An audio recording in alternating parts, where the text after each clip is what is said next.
तीन संत नदी के किनारे एक आश्रम में रहते थे।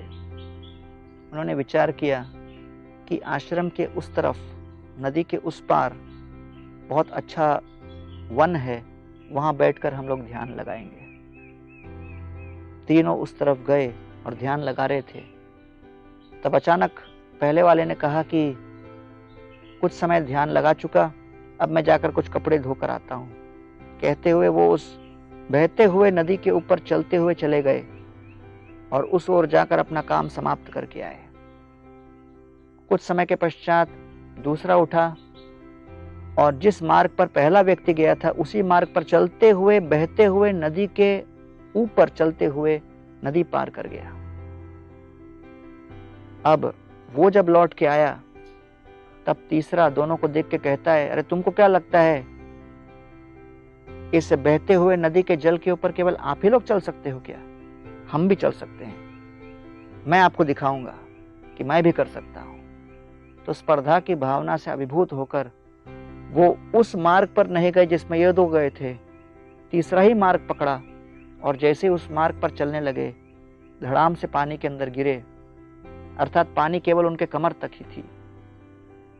फिर भी वो क्रोधावेश में इन दोनों को घूर घूर कर देखकर फिर नदी पार करने लगे उसी अवस्था में।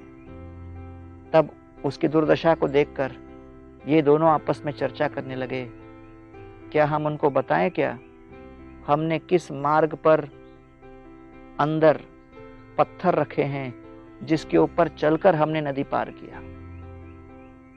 तो कई बातें गोपनीय लगती हैं जब तक हम किसी अधिकार प्राप्त व्यक्ति को पूछे नहीं।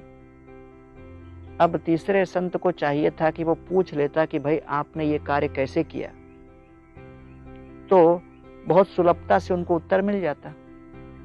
लेकिन बिना प्रश्न किए उन्होंने अपने मन में ही एक स्पर्धात्मक भावना जागृत कर ली और उसके चक्कर में उसने अपना तीसरा ही मार्ग अपनाने का प्रयास किया, जिसका परिणाम बड़ा ही भयावह था। इसलिए अगर तरना हो तो हमें सद्मार्ग पर चलना है, और अब डूबना हो तो कपोलकल्पित धारणा को स्वीकार करके स्वतंत्र रूप से हम कार्य करते रहेंगे। लेकिन शास्त्र वर्णन करता है कि धर्म की बात इस प्रकार से नहीं समझी जा सकती। धर्मस्य तत्वं निहतं गुहायां महाजनो येन गता सपंथ। धर्म